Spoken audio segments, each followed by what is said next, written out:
Што се однесува до пристапот на училиштата за лица со попреченост, тука се правени напори во последните години да се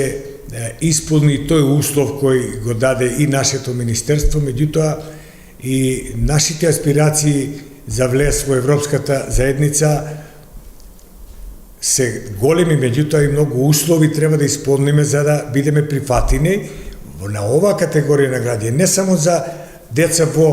опфатени во образовниот процес, туку и за нивно движење во градовите, по улиците, по објектите, установите, треба да посветиме многу по-големо внимание за да сите овие ресурси бидат што полесно пристапни и за овие деца. Што се однесува до децата што се опфатени во воспитно-образовниот процес, а имаат тешкоти, не може да се движат без помош и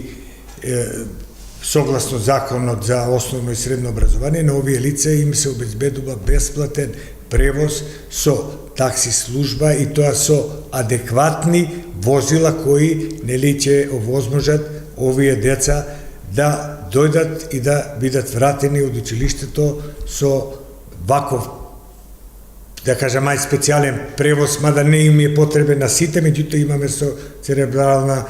парализа неколку ученици на кои им треба и подвижна рампа на тие возила, така да правиме напори, меѓутоа далеку сме од тоа да кажеме дека е состојбата задоволителна.